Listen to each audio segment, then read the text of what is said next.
jobs on the face of the planet. And I do want to be careful. Another associate pastor and I who served together used to joke about Mother's Day is when we say how great mothers are, and Father's Day is when we berate fathers into being better than they are. But it is true that it's difficult, and the work of a mother seems to never be done. In fact, I read this about a teacher of second graders who had been teaching a science lesson on magnets.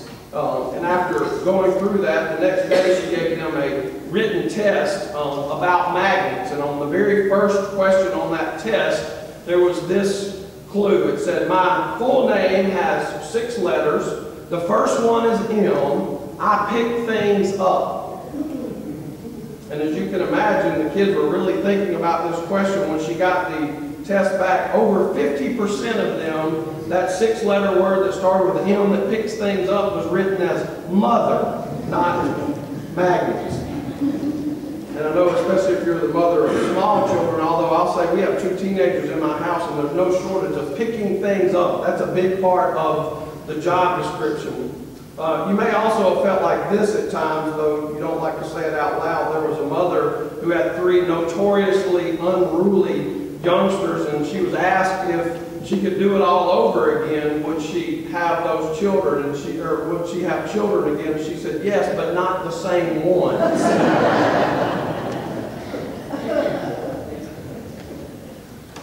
Well, today I want to look to the Gospel of Matthew in chapter 15. We want to read about a mother. But what I want to share with you today is not particularly something that's unique to motherhood or even to this mother, but it is something that Jesus recognizes in this mother, and I think would commend to us as believers in Jesus, as disciples and followers of Jesus.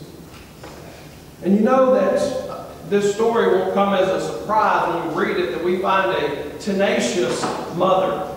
And anybody who has been a mother, anybody who has a mother, anybody who knows a mother knows that. In fact, you don't have to have children. If you've ever disturbed a bush or a tree where a mother bird was sitting on her eggs, you know the wrath of a mother who protects her children. One of the scariest things out in nature is to come between a mama bear and her cubs.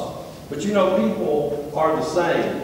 And I can tell you this, one thing, if you ever want to see what my wife is made of, then do something to our children that she doesn't approve of, and you will see. My mother was the same way. My mom once, where I played high school football, I was the kicker for the team, and once in front of about 8,000 people in that stadium, our coach had instructed me as the kicker to do what's called a squib kick. If you're not familiar with that, instead of kicking it high and long and far, we kicked it low and hard and bouncing across the ground. Well, several games into the season, apparently some people in the stands didn't like that particular thing, and apparently they were blaming me as the kicker. And at one point in the game, we had kicked off several times, and my mom had all she could take, and one man particularly, several rows behind her, kept yelling at me on the field. And she turned around, stood up in front of all this whole stadium, looked him right in the eye, and pointed at him and said, "He's supposed to do it that way." Isn't that what mothers do? They defend their children. They go to great lengths. And I would venture to say, every mother here this morning would say, I would give my very life for my children. And I want you to see in this story, there's some of that here, but there's something even more about this mother. And we'll look at that. So let's look at Matthew chapter 15, beginning with verse 21. Leaving that place, Jesus withdrew to the region of Tyre and Sidon. A Canaanite woman from that vicinity came to him, crying out, "Lord, Son of David, have mercy on me. My daughter is suffering terribly from demon possession." Jesus did not answer a word. So his disciples came to him and urged him, "Send her away, for she keeps crying after us." He answered, "I was sent only to the lost sheep of Israel." The woman came and knelt before him. "Lord, help me," she said. He replied, "Is it not right to take the children's bread and toss it to their dogs?" "Yes, Lord," she said, "but even the dogs eat the crumbs that fall from their master's table." Then Jesus answered, "Woman, you have great faith. Your request is granted," and her daughter was healed from that very hour. Thanks be to God for His word to us today. What is it that we should take from this story? To me, it's one of the places that we read the words of Jesus, and what takes place here seem odd in some ways, and yet the woman seems to be the one to be commended in this story for what she's done on behalf of her daughter. But what do we make of all this? And I would say this: what is it about her that we are to notice in this story? And I think it's what we should notice is what Jesus notices in her. When Jesus says, "Woman, you have great faith. Your request is granted." In the Greek, it may come as no surprise, and maybe it's a more up-to-date way of saying this, but the Greek word for that great would be mega. This woman has mega faith. And most Christians would say, "I'd like for Jesus to look at me and say, 'You have great faith.'" So what's so great about her faith? And just some very simple things that stand out to me as we read through here about this woman's faith. And what makes her faith mega faith? Jesus talks lots about faith in the Scriptures. In fact, He's told the religious leaders, and as you know, we've talked over the last several weeks, several stories we've read about Jesus and His interaction with the religious people, with the Pharisees, the leaders of the Jewish people. One of the things He said about them is that they had little faith. And this woman, who comes from outside of the Jewish faith, has great faith, but the religious leaders have little faith. I would make the case that Jesus is not talking about an amount of faith here, but the kind of faith that they have. And the kind of faith matters on that which the faith is put. I know that's horrible English, but isn't that the case? Just saying I believe in something does not make it important. It does not make it right. It does not make it true. You can believe in anything. In fact, if you have lived very long and gone very many places, you'll find somebody believes in almost anything and almost everything. But this woman's faith is in something other than just desperation and hope, but it's very decidedly desperate. Now, why is her faith desperate, and why is it great faith? And I think first and foremost, it is because her faith looks to Jesus, because there is no other. Now, this woman comes from a very pagan part of the world. It says she's in Mark, he calls her a Syro-Phoenician woman, meaning she's from the area controlled by Syria and Phoenicia, Tyre and Sidon. And here she's called a Canaanite woman. That would be an Old Testament way of saying she was from the enemies of God. She was from that group of people in which the Israelites were to eradicate from the Promised Land when they came way back in the book of Exodus and on through the rest of the Old Testament.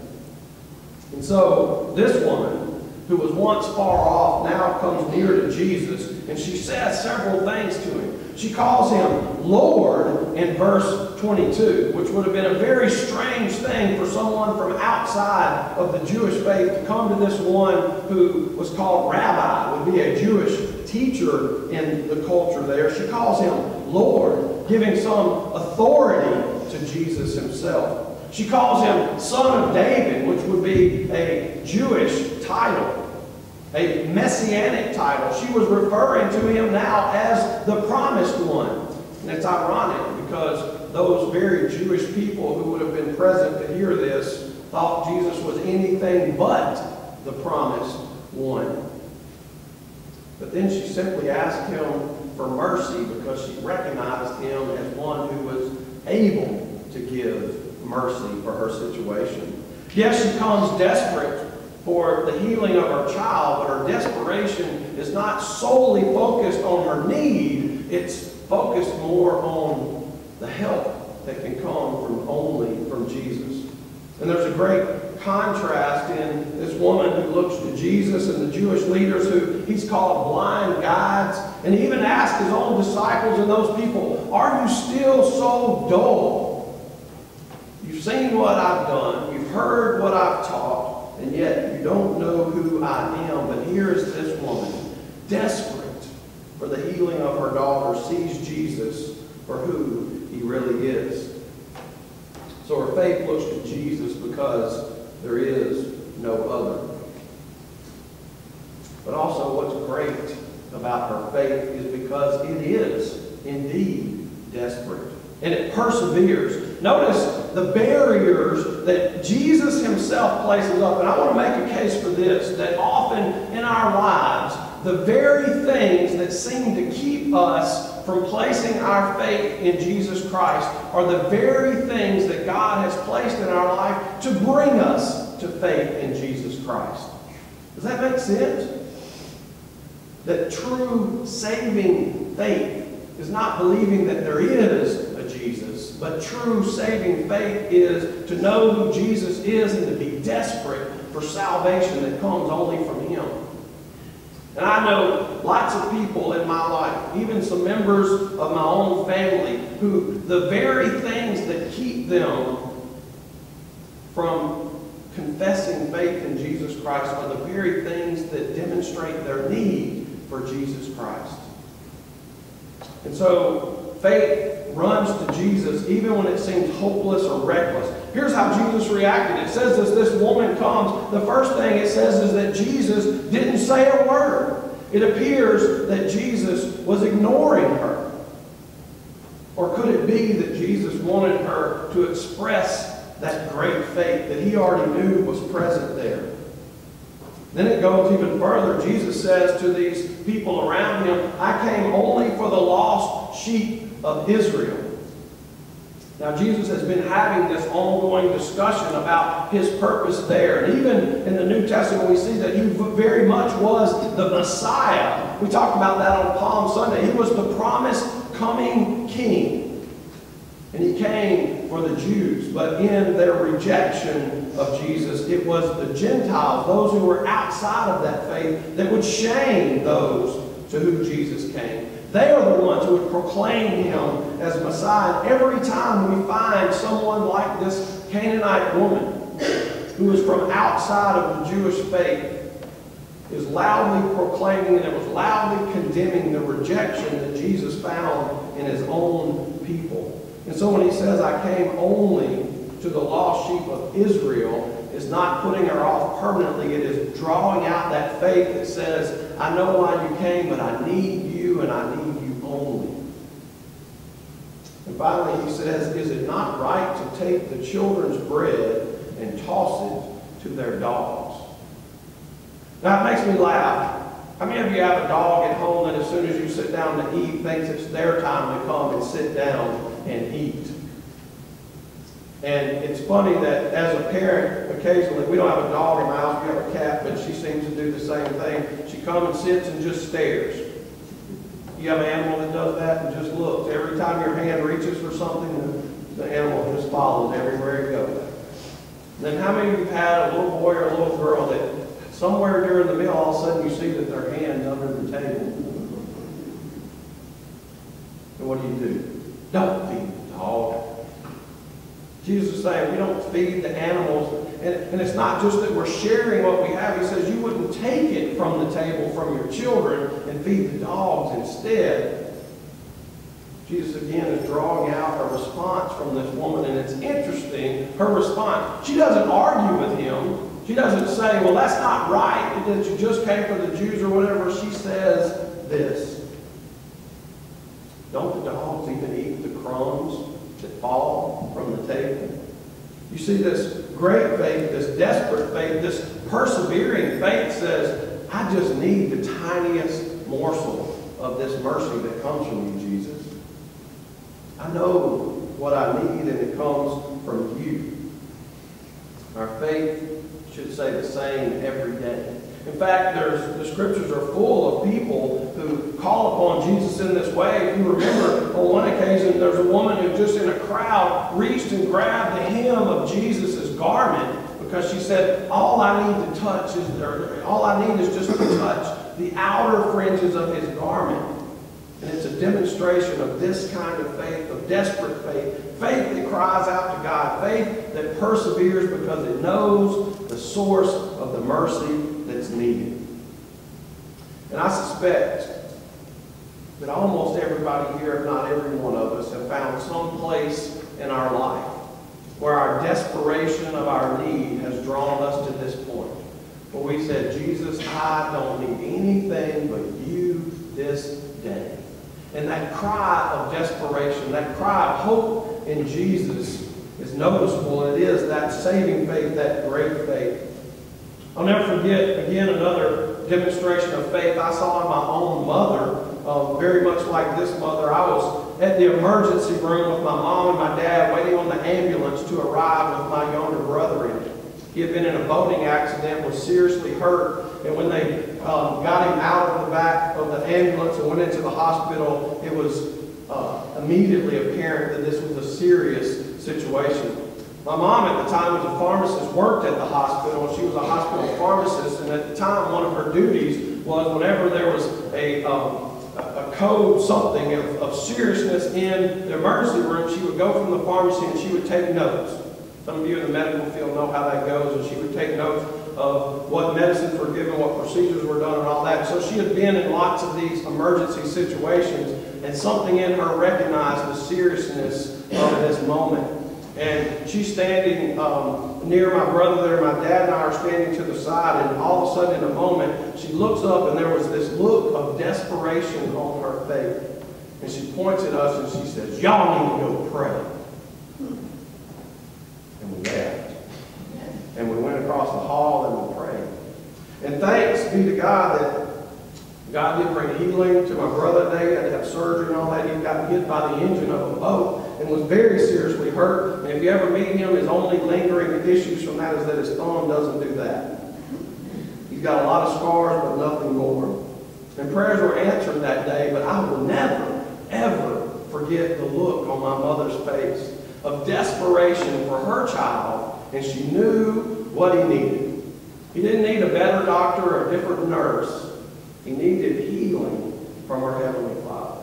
And I can't help but put that face on this woman in this story that comes to Jesus in desperation. And not even Jesus himself will put her off in her desperation.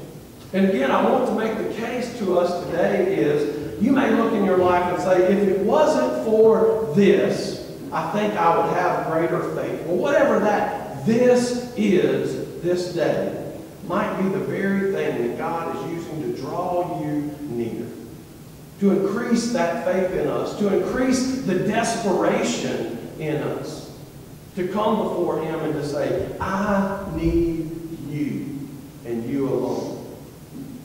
And then, as often is the case, the last thing that we see in this lady is that not only is her faith in Jesus because there is no other, her faith is desperate and it perseveres, but finally it's humble because she recognizes that mercy is undeserved. This request that she makes, Lord, have mercy on me, is something that's attributed to God throughout the Scriptures. Over 500 times in the Bible, we are commended to the mercy of God, that undeserved salvation that comes from them. She is a Canaanite woman, as we've pointed out. She would be one that would be, not only remains far off, would be held far off by the religious establishment. She comes and she kneels. In fact, it's the same word for worship before Jesus. In fact, I listened to a sermon this morning on the way up here on this very passage, and it said this way, that a more modern version would say she put her face in the dirt before Jesus. She knelt before Him. She bowed down before Him. She calls upon Him and she says, the scraps from your table are all I need. Do we want the kind of faith that Jesus would commend in us? Well, if we do, let our faith be only in Jesus. And let it be desperate. Desperate in this way. Let me leave you with this analogy. When I was a kid, my next door neighbors had a swimming pool. They built one, and it was the greatest day in the neighborhood. There wasn't very many swimming pools around, and we got to swim daily for quite a few years. And we had this game that we played. Maybe you've done that. We put a little small basketball goal on the side of the swimming pool in the shallow end, and we played something that looked like tag team wrestling mixed with basketball and all that. And basically was whoever had the ball, you had to fight, scratch, push, punch, whatever you could do to get to the basket to put the ball in the basket. Well, often what would happen, and there was people of various sizes playing, is you would discover that whoever had the ball, sometimes it was hard to rip the ball out of their hands, but there's one thing you could always do to get the ball.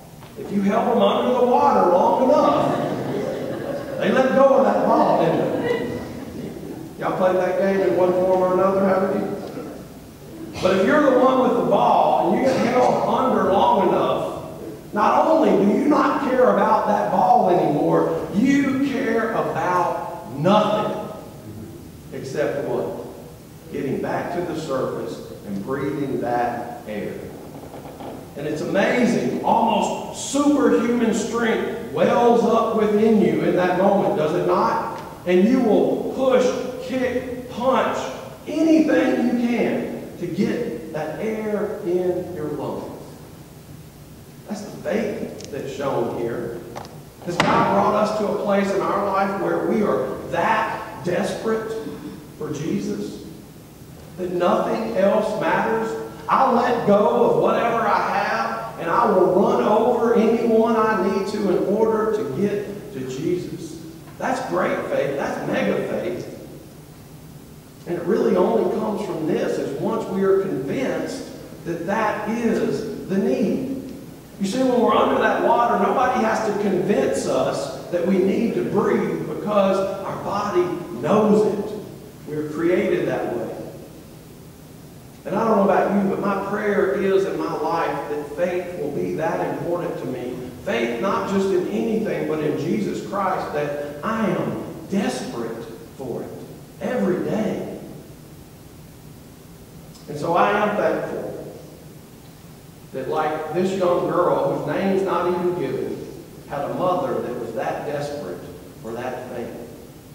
And she knew who to go to, because it was Jesus and only Jesus, because no one else showed authority and power over the supernatural and the natural world in order to bring healing to this girl. Her faith was desperate and it persevered, but she came humbly. She didn't demand it because she deserved it. She came because she knew Jesus' heart. And I will commend you to that place today. We need him because there is no other. We need him because we are desperate. And we need him because we need mercy. Let's pray. Our Father in heaven, we do thank you that you are a God